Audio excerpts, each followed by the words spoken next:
Don't live in the mundane. Don't stay in the messy.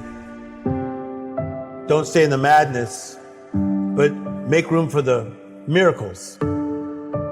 We get so caught up in the mundane that, man, where's the magical?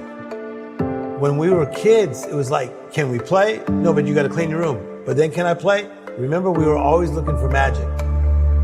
When I went to Disneyland as a 7-year-old and I saw Tomorrowland, Frontierland, and I saw all these different lands, and I saw Mickey Mouse up close, Donald Duck up close, the fireworks show at 9:30 at night. My life changed. It was all about a different perspective.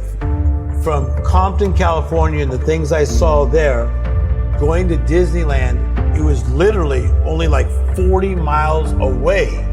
40 miles away, I was about to have a life change. It's another vantage point. And we've heard it before.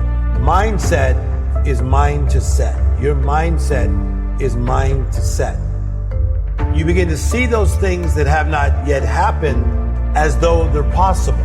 Because then you get the miracle mentality. All of a sudden you're thinking uncommon, not normal, not regular. Before I became great friends with Oprah, I saw myself being great friends with Oprah. So when we started talking a lot, it didn't throw me off. I've envisioned these conversations.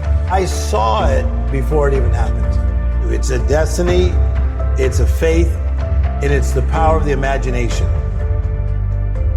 When Robert Downey was working on some of his projects, he did not see Iron Man coming. You never know when you will become a superhero. And that's the beauty of life. You can go from being challenged, having difficulties in your life, wondering if you're going to be stuck in that same place, to the next thing you know, you are soaring in places that you could only have imagined. I simply align myself and then I cooperate with what life is asking me to do. So the book, The Miracle Mentality, teaches you how to get through the mundane, the messy, the madness in all areas of your life and embrace this miraculous life that you've been called to live.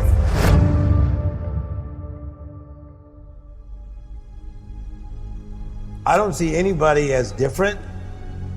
I just see them as human beings that need to turn a setback to a comeback.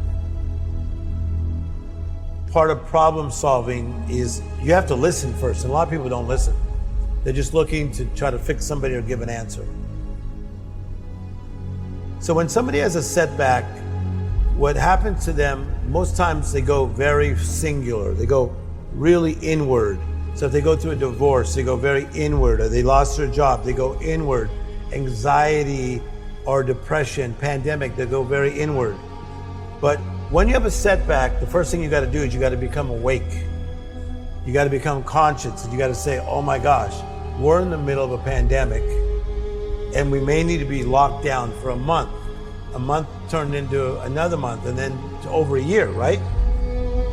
So number one, become awake. Secondly, you have to take inventory. Where am I financially? Where am I with my job? Where am I with my mental health? How's this world doing? But here's a powerful thing. You have to partner with the right people. I feel that a lot of people, when they have a setback, they don't have the right people to partner with. So that's what I always wanted to become, and that's what I became. I wanted to be the person that somebody could link hands with and say, come on, Tim Storey. You may not know everything, but you know how to get people from a setback to a comeback. When you partner with the right people, that means you're going to probably have to eliminate some people that are not the right people. And this is what I see with a lot of people that are in a setback. They need to cut some people back. And I say this about the power partnership. You have the acquaintance, which is the person of, we just know each other.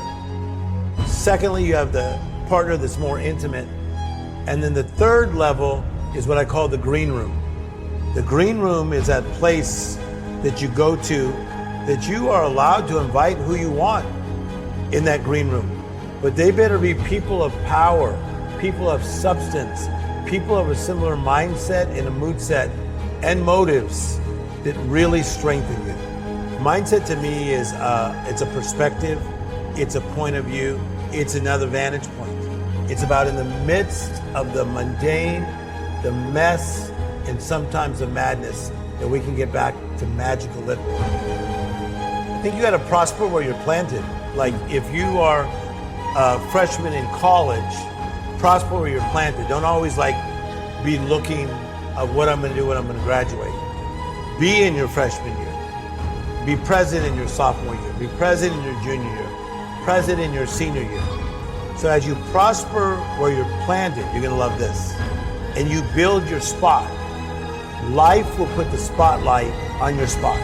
What I teach is that we all have what I call life interruptions. An interruption is a disturbance. You've had them, I've had them. It could be when somebody's young and they get ill, or in this case, my father passed. So it's a life interruption. And then when most people have that life interruption or setback, they don't know how to get out of it. And so that's one thing that I think created a calling in me, that I wanted to help more people that had life interruptions find a way up and out. I'm inspired by the little things in life. I have this saying that miracles are either coming or going at all times. My last book is called The Miracle Mentality. And to have a miracle mentality is to look for the extraordinary, look for the unusual, look for the uncommon. That inspires me. So I'm inspired by butterflies. I'm inspired by great conversations with Quincy Jones. I'm high on life. I really enjoy life. What a privilege to live. I'm living this life that is different, better, more magical.